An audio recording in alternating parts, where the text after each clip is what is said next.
I call him Don King. Here, can you see him? Nice. The room dynamics. He was a guy that liked rock and roll, but he didn't understand quite the place for rock and roll.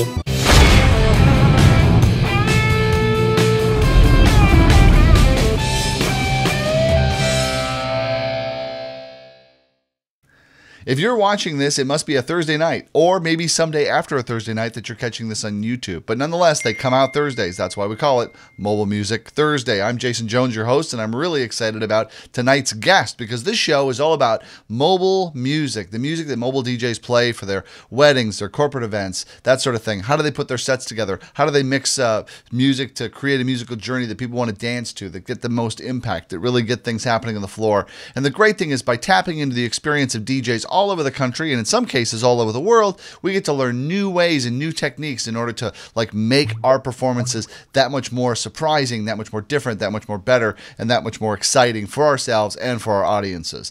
That said, let me introduce our most exceptional guest tonight, the guy with the name I absolutely love, who he shouldn't really get that much credit for that. I should thank his mom. It is DeRue O'Loughlin, and he's out of the southern tier of New York State, where he takes care of people's weddings and corporate events there. Been doing so for about 25 years. So it's really great to have some of his advice and wisdom on the show after 25 years of doing this, a couple of generations and a lot of different genres of music. DeRue, welcome to the show. It's a pleasure to be here, Jason. Been looking forward to being here. Yes, excellent. Well, so let's start with talking about your last wedding. So what do you do when you prepare with your clients to prepare your set lists?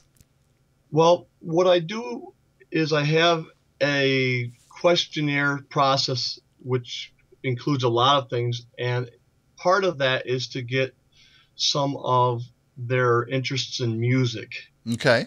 And which would be genres, it would be specific artists, and then in the interview process itself, then we talk about specific music. And before I do a final meeting, I prompt them to give me a must-10 playlist and any peripheral music. Okay. And I also have a do not play list so that I can discuss that with them at the meeting because, as Plato said, the unexamined life is not worth living. So to ask them why they don't want something, sometimes it could be an effective tool for the event, and they want to use my expertise. And to just be a yes guy wouldn't serve their purposes since I've been doing it for like 25 years. Sure, right. You want to be able to really advise them and consult them. You've done many events. They've done this for the first time. Absolutely. So that's terrific by sharing that experience. That's a large part of the value you bring, I'm sure, for booking you over, say, somebody else. Certainly. And I also think that when you are discussing music with your clients, to have a very good ear and listen to their wants and their needs, and again, ask them in some particular instances, well, why are you choosing that song for some type of special part of the event? Mm-hmm. Yeah, and well, by finding out why, what can you do with that? Like this last couple, why did they choose? Or are you talking about their first dance songs and things like that? Sure. So why did they choose the songs that they wanted to dance to for their first dance song? Well, this wedding was really cool for that. First of all, it was on Valentine's Day, which that's fun. What better day to have a wedding? Yeah. Their first song was actually "Wanted" by Hunter Hayes, and the couple, when you talk with them, and by the way, I want to tell people that are listening to have a conversation with your clients. I call him Don King. Here, can you see him? Nice. This is my Zoom handy recorder, and I don't go to any interview without this because you can have a normal conversation when you're going through things with your clients. And when you are discussing music, you don't miss a beat, and you don't have to sit there and type everything down, and you can continue the conversation and get a lot out of the consultation. Sure, and then go back over it later to get all the details out. Yeah, so that's my plug for Zoom, Jason. So that's awesome. That's outstanding. Order now. Operators are standing by. So back to that first song. They had met on a dating site, and part of my personalized introductions was about love at first phone call because they both agreed when I interviewed them that that it was love at first phone call. They hadn't even met each other yet, and they were totally in love with each other. So during the process of going through the questionnaire, they talked about their first date. And they mentioned that one of the things they talked about is she loves country music. So the first time they sat in a car together in a parking lot on this first date, he turned the radio on to the country station, and Wanted by Hunter Hayes came on. Now here's the kicker. The kicker is that he said to her when she said, "I love that song," he said, "That's the song we're going to play when we get married." And that was the first date. The first date, and that didn't scare her away. There's a lot to that song, and post playing of the song, when they came on into their grand entrance, they actually walked into that song, and then post song, I mentioned exactly, not word for word, but I mentioned. You shared that story? That it was, yes, absolutely. I shared that story. That's really cool. And those are the gems that you can get to be able to share just by asking like why they're doing something, like really being interested.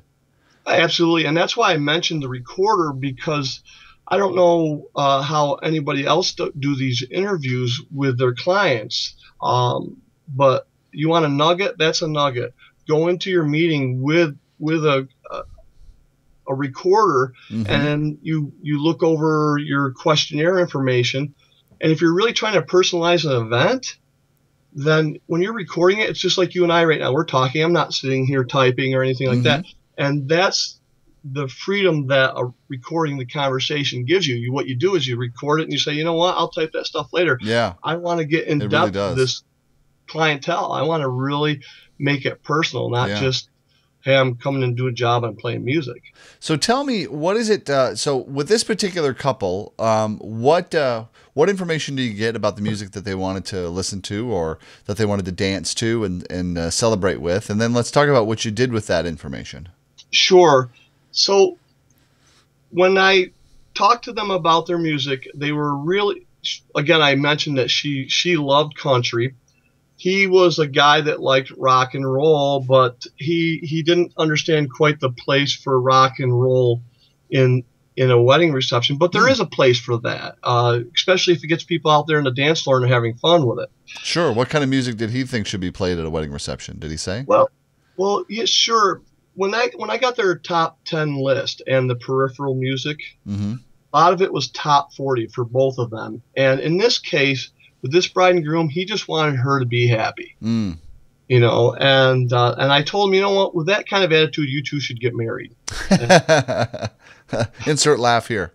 Yeah, insert laugh here. Yes, absolutely. So music-wise, they gave me a whole bunch of top 40 stuff and examples of it are All About the Bass, Blurred Lines, Happy by Pharrell. They weren't really hugely into the group dancing, but one of them that they really wanted was the Cupid Shuffle. Okay. That was the one where, we really liked that, and they actually put that on their top 10 list. And Uptown Funk, which is crazy popular right now. Yeah, it's huge right now. And then they went back in time a little bit with Crank That from Soulja Boy, and It's Tricky by Run DMC. Okay. So that's a partial list of all or most of their top 10 list. Sure. So how did that inform you in terms of like what you wanted to be looking at playing that night or emphasizing in your sets? Well, in this particular case, they definitely wanted a top 40 vibe to it.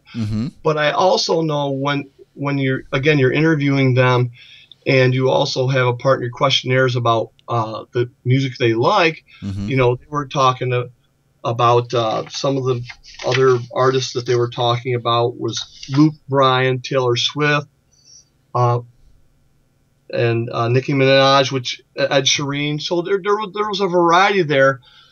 And so what I was able to do is I took the top 10 list and incorporated it in the set. And of course, what you do is you put it together and then you grab from it and then get your the ebb and flow of the event. and insert some other things in it. And I know they needed some country. And so the groom loved rock and roll, AC/DC, Metallica, Beastie Boys. But he didn't realize that there was a place for it, and I was able to incorporate some of the rock in there. In fact, now stuff like Metallica is kind of sometimes hard to make work with a larger room, a diverse room that it just isn't into metal. How did you how were you able to make that work? I'm glad you asked that question, Jason. Now, I don't know if you were able to go on my business site, but you'll see some pictures in there of these strange characters. And I didn't play the Metallica, but I played the AC/DC and I played Bon Jovi. Well, when I did this set for me, and part of what I do with a group to be interactive with them, I actually have some characters that come out, and I have this 80s rocker that I dress up as. Oh, wow. All the hair and the glasses and everything out. And I actually have a pair of Star 6-foot platform shoes. Nice. And you know what? Blow-up guitars are not dead. So I went out there with that rock set, and I played I think 3 rock songs, and it was one of the highlights of the night. It really worked. The crowd was very engaged into it, and so it was great to have that as part of my preparation to just get an idea of what do you like, instead of asking what do you want to play. Now, is that something they know about, or is that a surprise for them? When I consult with my clients before I meet them, there has to be a fit somewhere, some way, and I do a video presentation. So that is part of what I show them that I can do to be entertaining for their guests, because brides and grooms are busy. There's times when they'll make requests and they're out taking pictures, or they're out with someone else. I mean, it happens all the time. I mean, having done it yourself for a long time, I'm sure you can attest to that. There's time where is the bride and groom? Okay, their guests need to be taken care of. Let's take care of their guests with the music or some interactiveness. What time of the night do you usually do something like that? In this case, it's just a feel. I guess it's just a feel. But when it was time to bring it back up, this one actually occurred after a money dance. I no longer call the dollar. I don't know why people call it the dollar dance. The money dance sounds a little better. Yeah, you can get 20s in a money dance. Why does it have to be dollars? Yeah, true. We could call it the credit card dance. Yeah, right. Yeah, just the swipe. Each person has a little swiper. So what happened is it was kind of okay, we did the money dance, and it was dragging a little bit, and I think we all deal with those moments of, all right, we need to pick it up somewhere here. I hadn't played any rock yet. I had done taking care of their needs, which is very important with requests, and I'd played a lot of the newer music. Is that in the first 2 hours? Excuse me? You played a lot of newer music in the first 2 hours? Well, in their case, it was opening up the dance floor part, the post specialty dances, because they actually did. She actually danced with her son for the parent dance, and he danced with his daughter. Okay. So this was probably an hour and a half after I'd opened up the dance floor.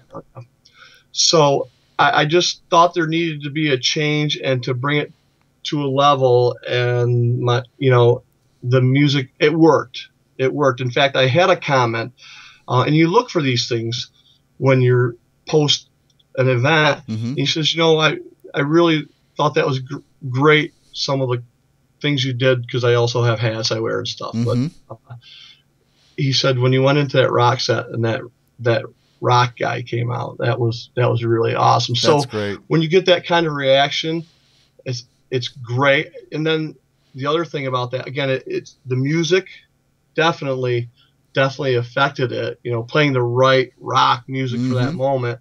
Sure.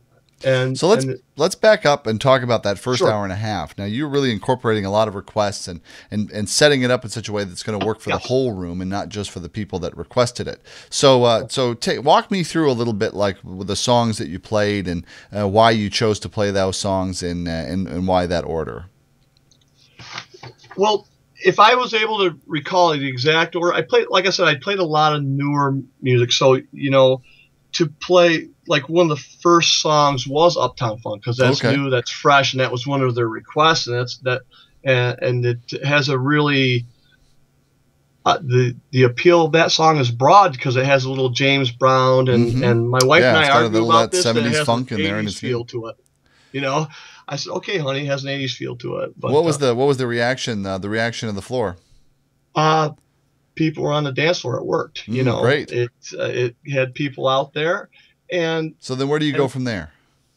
Well, I did definitely stay more in the new genre, because that's really where they kind of wanted to be. The thing that's really important, though, there comes a time, again, you referred to a mixed crowd. When you do a wedding, you've got young and old. Sure. So at some point, you also have to slow it down. So you have some slow dances. And again, this is Valentine's Day. Yeah. So how many slow dances do you usually do if you're playing for 3 hours, how many slow dances are you typically going to do? I'm going to try to, early on, I would say at least every half an hour, I would try to play a couple slow songs. If I have a crowd that edges more to an older crowd, and this bride and groom were in their mid to late 30s. So you try to, earlier on especially, put some slow songs in there to bring it down and to celebrate. It is Valentine's Day. I mean, I think that's a very important thing to put into perspective. Sure. So you can getting back to your playlist. So after Uptown Funk, you stayed in top 40. Like how current did you stay? Like what is your range of what's considered current? Anything that's played in the last 3 to 4 years. 3 to 4 years, okay. But on the pop side, and because they were really, when I was talking with them, they were really into that newer stuff. Especially her. Again, his concern was more about her and what makes her happy. Sure. So you were playing like the Meghan Trainor, and you were playing the new Taylor Swift. Yeah, absolutely. Happy. All of those. Like Happy by Pharrell. That was huge because this bride also had younger children, and a couple of the newer songs, they wanted to take care of their children, which was another point of reference, music-wise, is that they had some younger. Sure. So how did you choose how to order these songs as you laid them out? It's a feel. I have listened to, like you were talking to Jim Cerrone and Brandon and Richard on your previous interviews. And when you've been doing it for 25 years, you better have some kind of feel, because you can't last 25 years if you can't really trust your instincts and say, okay, I know which one's going to come next, and this is the one that's going to work.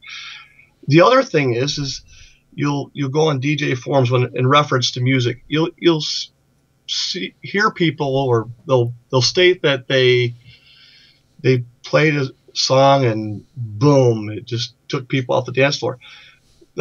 The truth is you can do this as long as I've done it or you've done it and still play a bad song. But what you need to do is you learn from that song and say, okay, I know what I'm not going to do next. And then you use, you try to find the song or a song. So how did you choose? How did you decide how to order, how to line up your songs and mix them together? Do you go by? I know you go by feel or feel the room. Right. What informs that feel? Is it kind of more by beats per minute? Is it by intensity, or is it by genre or sound? I think intensity. I think because intensity is a feel. So you really want to pick something that you think is going to get people on the dance floor, because that's our job, is to get people out there on that dance floor, and so they're enjoying themselves.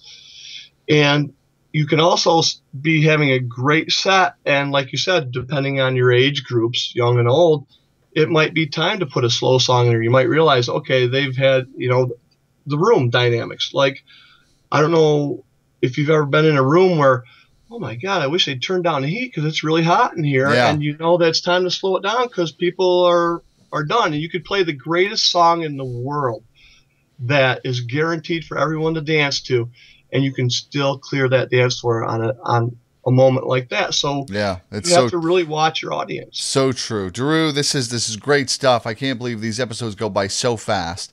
I want to thank you so much for taking the time out to be on the show this week and to share some of your experience and your knowledge. Thanks for coming on Mobile Music Thursday, DeRue.